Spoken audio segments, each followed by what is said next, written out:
Je suis étonné des mots qu'on emploie. On parle du non-cumul des mandats, mais en fait, on peut tout à fait être sénateur, et c'était dit à maintes reprises, et conseiller municipal, et conseiller départemental, et conseiller régional. Rien, et je ne doute pas de votre sincérité, chers collègues de droite, je ne doute pas de votre sincérité d'avoir envie de participer à la vie locale de votre pays, bien évidemment, mais vous pouvez. Je suis conseiller municipal de base, entre guillemets, rien ne m'interdit de siéger au syndicat d'énergie, rien ne m'interdit de siéger au SCOT. Il y a une seule chose qui nous est interdite dans le cadre de la loi, c'est le non-cumul de l'exécutif. Donc, en fait, c'est le pouvoir que vous ne voulez pas partager.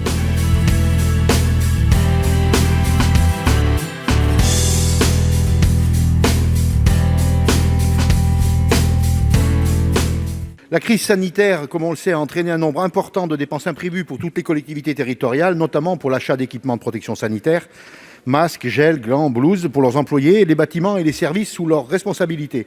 Plusieurs communes de mon département m'ont alerté sur la part importante de ces dépenses qui sont ajoutées dans les budgets des années 2020 et 2021. Le présent amendement vise donc à intégrer les dépenses liées aux achats d'équipements de protection sanitaire effectués par les collectivités territoriales dans le cadre de cette crise dans la liste des dépenses d'investissement éligibles au FCTVA.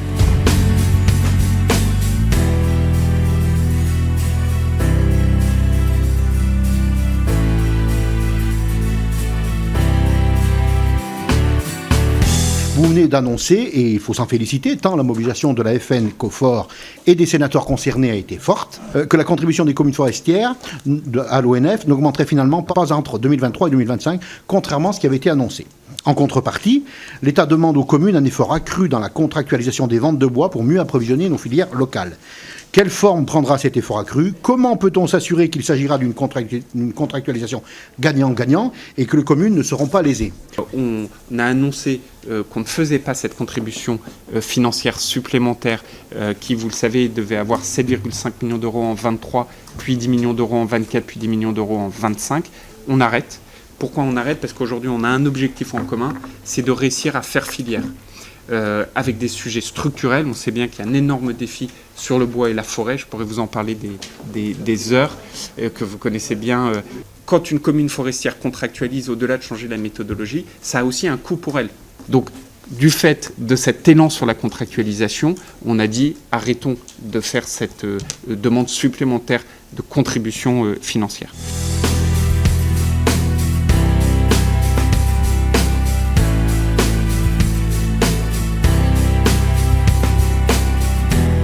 Ma première interrogation concerne le devenir du CEREMA, qui continue malheureusement de subir une purge budgétaire et une baisse continue de ses effectifs.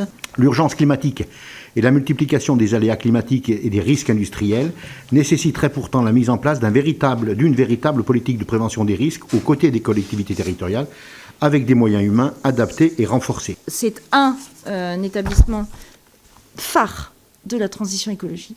Vous avez absolument raison. Nous avons besoin d'eux pour aider notamment les collectivités à mettre en œuvre leurs projets. Nous avons réussi à limiter la baisse des opérateurs du CEREMA, puisqu'on est passé de moins 100 chaque année à moins 40 cette année. C'est l'allègement le plus important que j'ai obtenu pour nos opérateurs. Donc, je suis d'accord avec vous qu'on n'est pas dans quelque chose de parfait, mais on a déjà réussi, parce que ça veut dire que tout le monde prend conscience de l'importance du CEREMA, et je crois qu'il faut encore plus que nous, chacun à notre place, exprimions l'importance de cet opérateur.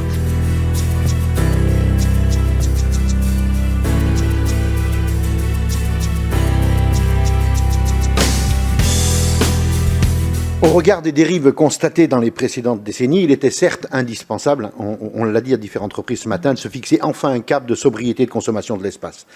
Mais la mise en œuvre de l'objectif ZAN ne doit pas se traduire par une condamnation pure et simple de la vitalité de nos communes rurales.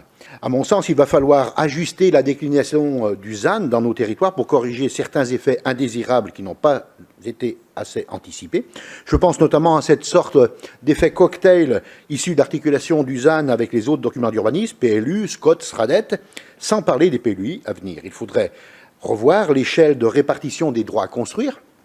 Il n'est pas souhaitable pour l'équilibre du territoire qu'une approche régionale réserve aux seules villes déjà attractives, par exemple pour ma région, Annecy ou Lyon, l'essentiel des droits à construire, tandis que les communes rurales se retrouvent avec zéro possibilité.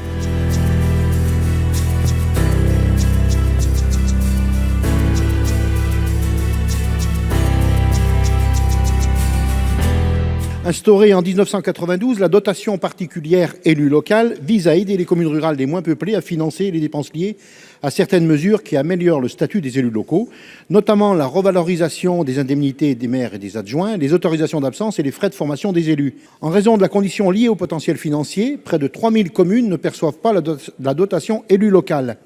Nous proposons donc, dans un amendement corollaire après l'article 14 quater, de supprimer cette condition de potentiel financier afin que ces dotations soient versées à l'ensemble des communes de moins de 1000 habitants.